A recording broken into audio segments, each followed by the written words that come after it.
Nursing staff ने किया है पूरे राजस्थान में।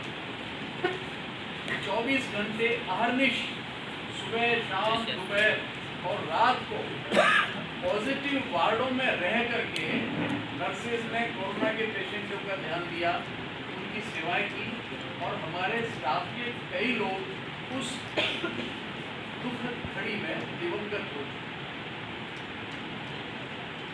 ऐसी परिस्थितियां थी जिसमें हमारे साथ भेदभाव भी हुआ और उस भेदभाव में खाने को लेकर रहने तक का भेदभाव हुआ। कुछ सूचनाएं आप लोगों ने उस ढंग की प्रकाशित की जो अंतर्राष्ट्रीय मीडिया में किया गया है, न इनको प्रमाणित किया गया है लेकिन अभी तक टीका प्रथा बंद नहीं हुआ। हमारी 11 सूत्रीय मांगों के अंदर हमने क्रमशः जो प्रधान मांग गई है, आपको पत्र भी दिया है, उसमें 2-3 मांगों पर मैं स्पेशल रिक्वेस्ट करना चाहता हूं कि आप ध्यान रखें। हमारे पास पुरानी चिट्ठी है एविडेंस के तौर पर। वो चिट्ठी कहती है ड्रग्स कंट्रोल एक्ट की फर्स्ट ग्रेड नर्सिंग स्टाफ दवाइयां रख सकता है और सामान्य बीमारियों के लिए वो इलाज भी कर सकता है। और ये सर्कुलर निकाला हुआ है, ये सर्कुलर 64 का है, लेकिन अपनी मर्जी से उन्होंने ये अधिकार हमसे छीन लिया। ये पता है कि गांवों में आजकल कोई चिकित्सक बीमार देखने घर पे नहीं जाता, घर पे चिकित्सक की जगह बीमार देखने नर्सिंग स्टाफ जाता है। आज भी जा रहा है, पहले भी जा रहा था और अधिकार के तहत जा रहा था, लेकिन वो अधिकार छीन लिया गया है। आजकल प्रशासनिक अधिकारी एसडीएम बीडीओ साहब चले जाते हैं, तहसीलदार साहब चले जाते हैं, मुकदमा बनाते हैं। मेरे पास वो पत्र है जिसमें जा रहे हैं आप बीमार देखें, दवाइयाँ कहा आपके धूप में लगा और विदेशों के अंग्रेजी अखबारों में छपी वो चीज़ें भी हमारे पास आई, इसलिए आप सब लोगों का हम बारम्बार धन्यवाद करते हैं। अब मैं मुख्य मुद्दे पर आता हूँ। नहीं हो रही है, जैसे कोरोना में डरे हुए स्टाफ में प्रोत्साहन देने के लिए सीएम साहब ने प्रोत्साहन राशि की हुई 12 मई 2022 को नर्सेज दिवस पर सीएम साहब हमारे अतिथि बने और मंच पर जब हमने ये बात कही कि आपके प्रोत्साहन के बाद राशि की घोषणा की थी वो हमको नहीं मिली, अखबारों ने बहुत अच्छी प्रकार से उसको छापा। सीएम साहब ने मंच पे आके कहा कि मैंने कुर्सी पे बैठ करके फाइनेंस सेक्रेटरी को कहा है 7 दिन में आपको प्रोत्साहन। साहब मेडिकल कॉलेज में आए, उनको वापस याद दिलाया। कमिश्नर साहब ने कहा कि यस, आपके कहने से मैंने भी फोन किया, इनको राशि नहीं मिली।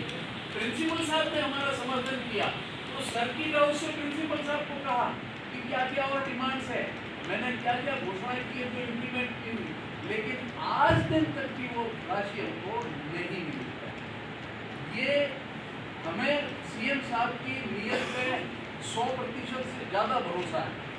उन्होंने कहा ठेका प्रथा बंद करते हैं।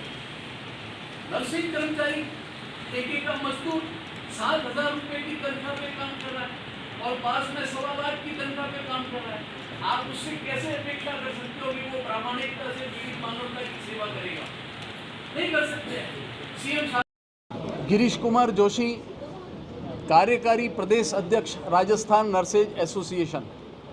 सभी पत्रकार बंधुओं को धन्यवाद देते हुए मैं अपनी पीड़ा व्यक्त करता हूं कि आज राजस्थान में माननीय मुख्यमंत्री गहलोत साहब के घोषणा के उपरांत ठेका प्रथा चल रही है, यथावत चल रही है और पीड़ित मानवता की एज ए नर्सिंग कर्मी सेवा करने वाले लोगों को केवल 7,000 रुपये मिलते हैं।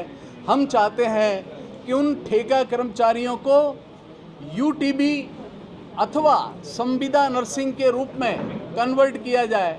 बल्कि मेरा यह दबावपूर्वक निवेदन है राज्य सरकार से कि न संविदा, न ठेका, न यूटीबी, नर्सिंग समुदाय को 24 घंटे सेवा देने वाले कर्मचारी को केवल और केवल परमानेंट किया जाए। यही लोक कल्याणकारी सरकार का कार्य होगा। इसके साथ मेरा ये निवेदन है, माननीय मुख्यमंत्री जी ने खूब सारे नए जिले बनाए हैं जिससे कि राजस्थान की प्रशासनिक व्यवस्था सुधरे पिछले वर्षों में नए राज्य भी बने हैं जिससे कि प्रशासनिक व्यवस्था सुधरे। जो विभाग पीड़ित मानवता का स्वास्थ्य सुधारने का है, उसका स्वास्थ्य सुधारने के लिए, चिकित्सा और स्वास्थ्य विभाग का स्वास्थ्य सुधारने के लिए नर्सिंग की अलग से नर्सिंग निदेशालय की स्थापना की जाए, इसका मैं पुरजोर मांग करता हूँ।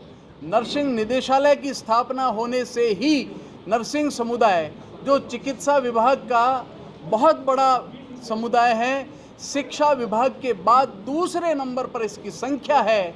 जैसे शिक्षा विभाग में निदेशालय है, ऐसा नर्सिंग निदेशालय बने जिससे नर्सेज को पृथक बजट मिले, नर्सिंग छात्रों की शिक्षा सही हो, नर्सेज के प्रमोशन हो, नर्सेज की शिक्षा, चिकित्सा, नर्सिंग सेवा सही सलामत हो और छात्रों को गुणवत्ता युक्त शिक्षा मिले।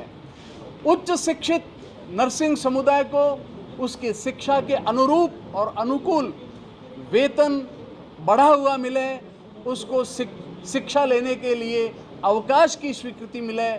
प्रधान मांग हमारी यही है कि ठेका प्रथा बंद हो, ठेका के कर्मचारियों को मजदूरों से भी कम तनख्वाह मिलती है, उनको स्थायी किया जाए और नर्सेज का निदेशालय खोला जाए। धन्यवाद।